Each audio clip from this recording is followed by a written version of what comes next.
Gather around me, Zami, and I shall tell you a tale. You know, I don't want to cry on this video. I don't want to cry.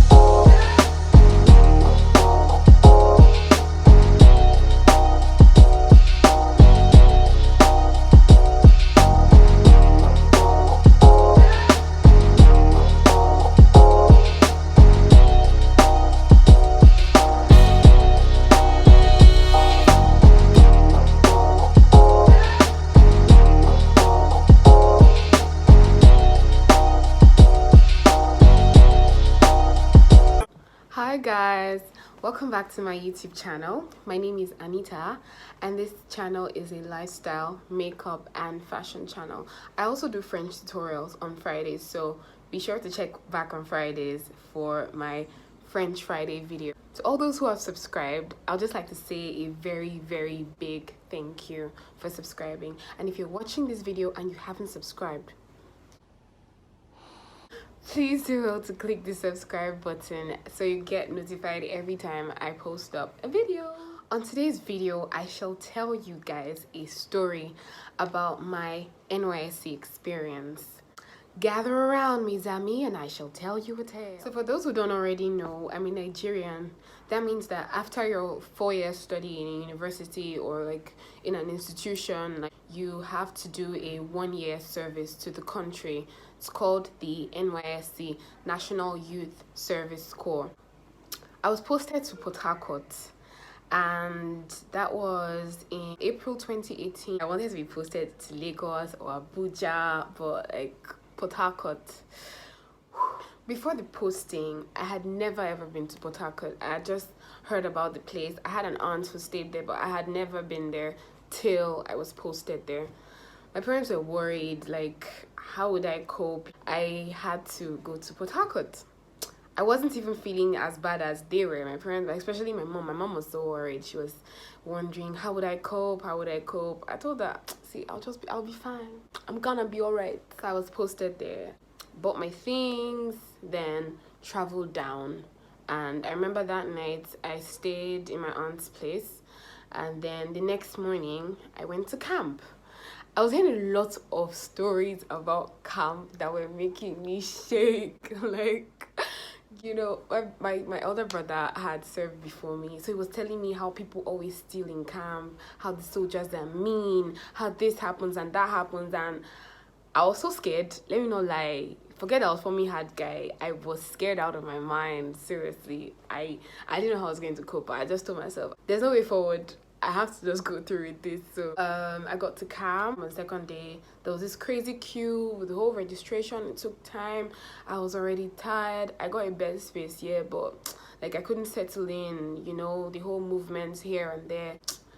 Camp was, it was a scary experience because I got there without really knowing what to expect. I just knew I had to be careful with my things because I didn't want my things to get missing. So I was, you know, always trying to look up. I bought padlocks and I think I bought like 3 for 1 bag, and I had this waist purse that I'd carry everywhere I was. Everything important I had was there. My money, my ATM card, my phone, the keys to my box were there. My first night was tragic. I almost couldn't sleep because it was a new environment for me. I felt like I was so far from home and I just wasn't used to living outside my house. So it was difficult. It was difficult trying to sleep. I think we're about 90 something in my room alone, because the way it was we had different beds that there were like bunks. So I was in the top bunk of my own bunk. There was someone, so you have a bunkmate, someone down, someone up. We were lots in the room. I feel like the room was quite overcrowded. My bunk was up, windows like in the middle, and then there was a fan above. So it was really difficult getting air, and then the environment was really hot, so I just wasn't comfortable. I got my net fixed up because I didn't want mosquito issues. I tried to sleep. It was so difficult to sleep. I kept thinking about a lot of things. I was wondering, if I sleep now, what if they steal my bags, I'm not used to this. And there was no one else to look out for me but me, so I had to look out for myself. I survived that night. A soldier woke us up around like 4 a.m. or 5 with the beagle. There's this thing that they always blow. So this is how it sounded. Dun dun dun dun dun dun. Dun, dun, dun, dun, dun, dun, dun, dun. I'm sure I'm not the only one that had this experience. You guys know what I'm talking about if you've done it right. See, that's how it always sounded every morning. So we'd wake up and go to the parade ground, and you have to wear your white and white. They call those white fowls. Yes, I was a white fowl. We would go there with our white and white, and then I was on a low cut that time, so a lot of people thought I was a guy, because like I'll just wear studded earrings, and then I'm just on my low cuts. Like I had a very cool low cut, so you'd see me like this guy that has swag, this guy with earrings and stuff. So a lot of people thought I was a guy, so I was just always quiet. I didn't want to talk to too many people so I don't get into trouble, so I was always like on my own. So we'd get to the parade ground, everybody would make noise, we'd do worship, like morning worship. Then after that, someone would come and give a talk or something. We would march. When that is over, you'd go back to your room. You wouldn't really have time. Like, I just realized that my life was no longer my own at that point in time. Everything you had to do was regimented. Like, we always had a time for something. Like maybe you have 2 minutes to go back to your room and change into something you used to come out for the lecture. I barely even had time to eat. That's how bad it was. You always either had to be on the parade ground or the lecture halls. We didn't have ports to charge our phones in the rooms. They removed all of them, so we would have to charge at the Mami market. That was another risk on its own, dropping your phone with a person you do not know to charge. So I was always scared that my phone would get stolen. So they would write your name with a marker on a sellotape, then they'll put it on your phone, and then they'll charge it, then you pay some money, then you come back and get it. So let me bust your brain. I was in camp for only 3 days. I was supposed to be in camp for 3 weeks, but I spent only 3 days. Would you believe that? At some point, I told myself, I cannot come and die. Like, I can't. I just felt like this life wasn't just for me. Having to wake up early in the morning, you have to fetch water before the next morning. You have to make sure someone doesn't steal your water so that you'd have your bath. Then the bathrooms are always filled up, and you have to have your bath in a hurry. Toilets were horrible. You'd buy a small bucket, and then you put water in it, and that's where you go in the morning every time before you like have your bath and stuff. It was tragic. I had never had to go through this before, so this was like a whole new level for me. I was to make matters worse, things in Mami market were so expensive. Food or buckets or anything you want to buy was like twice the price. Most of the time I'd go to Mami market to buy food, so that was where all my money went, to food, because a girl's gotta eat. And those 3 days were like 3 years, believe it or not. I was asking myself, when is this going to end? When I felt like I had had enough was I think on the third day. That night, I went to bed, and then couldn't sleep. Everywhere was really, really hot. And then the fan in my area was just like not working well at all. So I was having trouble breathing. I just told myself, no, I'm not cut out for this. This is not my life. No. So that there's this point you just tell yourself, girl, you've had enough. I left camp and I went back to my aunt's place because I explained to them I had health challenges and this and that, so they let me leave. Okay, after that I went back to camp on the day we were supposed to be having our closing ceremony. Got my alawi, just got the other things I was supposed to get. Then I had my call-up letter. Everybody was scared to get their call-up letter because we're wondering how was it call-up letter they called it posting letter. Yes. So I got my posting letter, and then I was even scared to open it because there was this rule in Port Harcourt that all corporates must teach, and I wasn't trained to teach. I didn't study education. I got my letter and I opened it, and then I saw Alliance Française Port Harcourt. I was so excited. Like, I was literally jumping up in my mind. I'm like, yes, I didn't get to go to a school because I'm like, if they put me in a school, how would I survive? There was this rule that people who graduated with first class were supposed to be put in higher institutions. I was supposed to go to Uniport or a polytechnic. So I was put in Alliance Française, Port Harcourt. I was really excited. That same day, while other people went home to rest and all, I went to my PPA to see what the place was like, to meet my future boss. So I went there that day. It was difficult finding the place, but I did. And when I found the place and I met my boss, she was impressed with the fact that I could speak French, because she told me that some of the coppers who had served there couldn't like speak French well, so like she was excited that I could speak French, so that was a good thing for me. So I'm like, yeah, I really wanted to work there because I had seen Alliance Française in Ibadan, and I wanted to see what the experience would be like in Port Harcourt. So I had to work on finding a new place. I told my parents about it. They had to send me some money. Alliance also added up some cash to help me secure a place close by. So I got a place. The place was at Abuloma Road. My house at Abuloma Road was a self-con.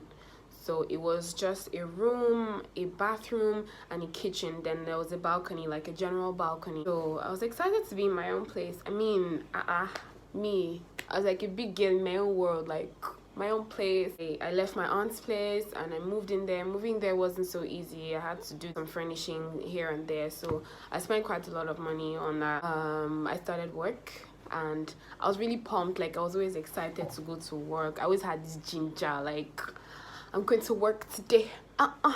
Work gang. Get to work, and then I was assigned my roles. I was the assistant receptionist and administrative assistant for the company. I liked my job roles. It was interesting. It wasn't something that was like difficult for me. I enjoyed the work, frankly. I really did. And I loved the fact that we were made to speak French every day at work, because, you know, in university, it was like I was trying to force my classmates to speak French with me. It was difficult to find people to actually converse in French with me. And then here I was in a world of French. Like, everybody was speaking French, and French was like the official work language. So it was a thrilling experience. There were a lot of kids who would come in for classes on the weekends, because I was working from Monday to Saturday. Fridays were my CDS days, so I didn't used to come to work on Fridays. So I come to work Mondays to Thursdays, then on Saturdays I'd also come to work. So I was always excited to come on Saturdays because I love kids like so much. So these children would come, and then they're always so cute and always so adorable, and then sometimes they'll pluck flowers and then they say, I got it for you, and I'm like, oh my gosh. Oh. My boss was French. I forgot to mention, she's from France anyway. She's white. She was a difficult person to deal with. Like, she was always complaining about stuff. Everybody feared her, you know. She was like this feared goddess around the office. So I had to deal with that every day. Yeah. So my boss drew up a work schedule for me. So she just did it like in such a way that I would have to work 30 hours throughout the whole week. It wasn't easy for me coming to work on Saturdays. Like, Saturdays I'm supposed to be resting or cleaning my house, but then I would have to come to work. I made friends with the secretary. She was like my really, really good friend. I saw her as like a big sister figure, so we got along quite well. People just liked me in general. I'm an easygoing person. I mean, what's not to like? Yeah, my favorite lunch. There was this lady down the road who used to sell potato roast and chicken barbecue. So I don't know what she puts in that thing. It's like she used it to jazz me because I was buying this thing every day. The price kept increasing with time, but because it tasted so good, I couldn't stop. Chicken. Oh my god. I don't know whether they use chicken to do me in my previous life because I can't resist. So this chicken barbecue was just everything. And then she had this pepper sauce with it. I never liked pepper, but you see that pepper, I couldn't just resist it. Like, yes, let me talk about my CDS. So I was posted to the editorial board. So in the editorial board, what we used to do was like they'll post us to radio stations or TV stations where we would have our own like segments and talk about our activities in NYSC. On Friday, we would have a meeting on what we had done during the week, like in our different places that they posted us to.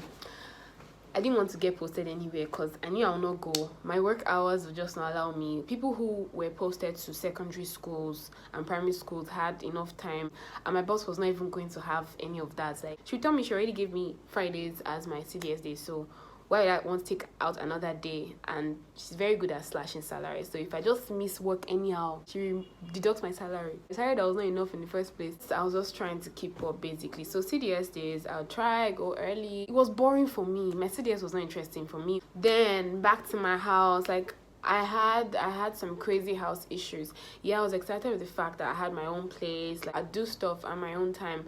I used to clean on weekends though, because I really didn't have time during the week. There were some times we had light issues, then we had water issues. Sometimes the light would go, and once light goes, you can't pump water, so there won't be water.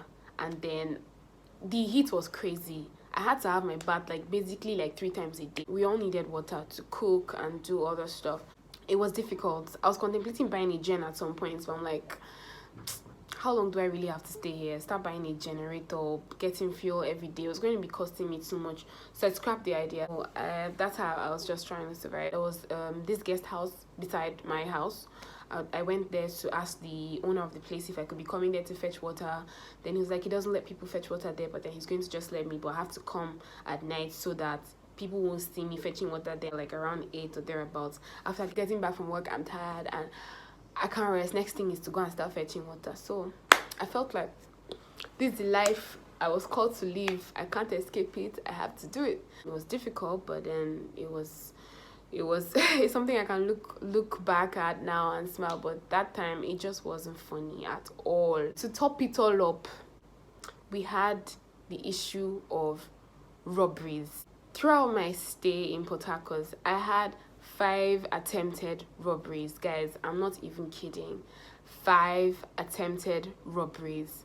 How I survived, I do not know. I just thank God that I survived, because at some point I'm like, am I really going to make it through? It was crazy having to deal with the whole robberies and everything. I remember a particular day, I was sleeping in Wednesday mornings. I usually sleep in till like 10 because I'm going to work around 1. So that day I was really exhausted. I watched some movies on my laptop, then I decided to sleep late. So it didn't matter if I slept late because I knew I was going to wake up late. So around like 9 or thereabouts, I heard a loud bang on my door, and then my neighbor was like, Anita, come outside, come and see. I'm like, hey God, oh, this woman. Oh. So I came out and I'm like, Auntie, what's wrong? And she showed me my net. So my net was torn. It was like they used a blade or a knife to tear through so they could stretch out and open my door. At that point, all the sleep in my system vanished. So I was wondering how they didn't even open the door when I was sleeping, and how I didn't even hear when they were there. So she was just telling me how she heard footsteps the night before, and then she was scared to come out because she was just all by herself. Her husband wasn't around, and I was just scared because I felt like since they didn't come into my house, they might have been able to get a hold of my key and maybe put a soap on it, and they might have been able to get like a sample so that they would create their own key and come in whenever they wanted to. So I was really scared. I lost it. Even when I went to work that day, I just wasn't myself. I kept thinking, what if my things are being stolen at this moment? What is really happening to my house? So as God to have it, the next Sunday, because I usually go for evening mass in the morning when all my neighbors are going to church. I'd stay in and sleep in so I can wake up, clean my house, because that was my weekend routine. So I woke up that day and I listened to music, pressed my phone a bit, and then like when it was time for me to step out and take my broom and my mop to clean my house, I realized my door was stuck. Hey. And everybody else had left. Like, it was only me in the whole compound. I'm like, who do I call? How do I get this door open? And I felt like I was in a prison. I tried with my key. Did everything possible. My door wasn't opening. Then it happened that like the key broke into 2. Half of it was in the keyhole while the other half was in my hands. I'm like, I'm doomed. I'm literally done for. So I started calling my neighbor. So she was in church that time. I felt bad, like I was disturbing her, but she told me that when they come, they're going to help me open the door. Her husband was back at that time, so she was like, they're both going to try help me open my door. So I had to wait, in the house. So they got back. They tried all they could, but they couldn't. So they had to call a carpenter. Then the carpenter arrived like around past 4 thereabouts. He was able to break that door handle off that whole system. He was able to bring it out, and I was able to come out and finally breathe fresh air. But then the good thing is, he had to go and get new set of keys and door handle, and he literally changed everything. So I had new set of keys, so I was thankful that even if those guys were able to get hold of my key sample, they wouldn't be able to do anything because I had new keys. Another time they jumped through the fence, like there was a farm just in front of my house, so they jumped through, climbed over, and then they blew this substance into my neighbor's house. The substance was supposed to make them sleep off so that they could open the door and take whatever they wanted to take. So because my neighbor was pregnant at the time, so she was like, her nose was really sensitive. When she smelled it, she got up and she woke her husband up, and she's like, go and check the door. They went to check, and they heard footsteps, guys. Footsteps. I don't even know why. Anytime these things are happening, it's either I'm sleeping or I'm listening to music, or I'm a sucker for music. I'll just turn up my volume and you even hear my voice again. So I'll just be listening to music, and I won't know that all these things are happening. And the next morning she started gisting me about how this happened and how that happened. I'm like, oh my goodness, where was I? So sometimes I would call my mom, and then I would cry on the phone and like tell her I don't know how I can cope with this. I don't know how I can continue, you know. I got really emotional during that time because it was such a scary period for me. I won't lie. I was really scared. I thought I wasn't going to survive it, honestly. I thought that on some random day someone would just come and shoot me or something. I kid you not. I was scared. I was terrified. But then I kept my faith alive. So I kept praying. Like every day I would always pray that when they get to my door, something's going to happen, and then they wouldn't be able to come in. And you know, the truth is, prayer actually works, because after everything, they couldn't get through. 5 attempted robberies, and I was fine. And none of them was ever successful. On some days I'm walking back from maybe the market in the evening, and then some guys stop me on my street, and then they're like harassing me, and I don't even know what to do. Like I had a lot of periods where I'd be so tensed up, and then you know, I don't want to cry on this video. I don't want to cry. I was able to make it through. Yeah, I made it through, and I thank God for that. I thank God that no one ever shot me. No one ever stabbed me. I used to hear of stories where they would stab people. They stabbed someone on my street because like they would ask you maybe for your bag or something, and when you refused, these guys would actually stab you. So, but then I thank God that none of that happened to me. So like that was quite a traumatic experience for me. A lady living in a strange place where there were cult boys and a lot of risks, and I made it through. So on a lighter note, I had some really amazing hangouts in Port Harcourt, one of which was a couple of hangouts I had at Pleasure Park. So Pleasure Park was this park where there were swings, there were slides, there was like a fitness center there. Then a friend of mine told me about this thing called randonnée in French. It's like hiking, so it's like I should come try it out. So I got there, and then it was quite an extremely exhilarating experience for me. Like I had this adrenaline rush because you'd be strapped with ropes, and then you'd climb up to the very top. So it was like everything was like a stage. I felt like I was in a game. There was stage 1, stage 2, stage 3. I got to the last stage. By the time we got to that last stage, it started to rain. That was when I knew that I really didn't have a fear of heights. Like I'm not afraid of heights because it was so high above the ground, and I wasn't even scared I was going to fall. Yeah, I did that. So I felt quite brave and proud of myself. I went on a couple of dates with a couple of friends as well. I also had my makeup business. So I didn't have a lot of clients, but then I created my business cards in Port Harcourt. I'd give my business cards to a couple of people I meet at work. Some of them became my clients. I didn't have a lot of clients, but then I had something on the side that I was doing aside my work. So during the hours when I wasn't working, I was doing makeup. So that was how I was able to survive on my own. I tried as much as possible not to ask my parents for money, because I'm like, I should be independent by now. That was how I survived. That was how I made it through. So I made a lot of friends in the long run, not very close friends, but people that were actually there for me, and then people who would make me smile when I was down. So in general, Port Harcourt was a crazy experience for me. Like in the end of it all, I told myself nothing was bringing me back to this city again, because of the terrible things I experienced. And like there was a lot more, but I just don't want to have to like go on with it.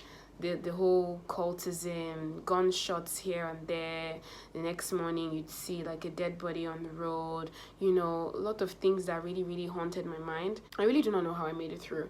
I was really glad that experience sort of toughened me. So it was a good thing, because I was just in my own comfort zone before, but then now this was like a whole new level. So coming out of Port Harcourt, I felt like I was braver, like I was a lot tougher than I used to be before, because I had experienced some things that I never would have experienced before, and they made me a stronger person. So I'm grateful that I served in Port Harcourt. But then if I was told to go and serve there again, no, like never.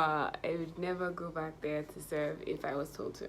And with that, we have come to the end of this video. I hope you found my story very interesting. And if you haven't subscribed already, please do not forget to subscribe. Hit the subscribe button and subscribe now. Do it now. Also, don't forget to like this video if you found it very interesting. And I shall be seeing you guys on the next video on Friday, French Friday. Till then, au revoir.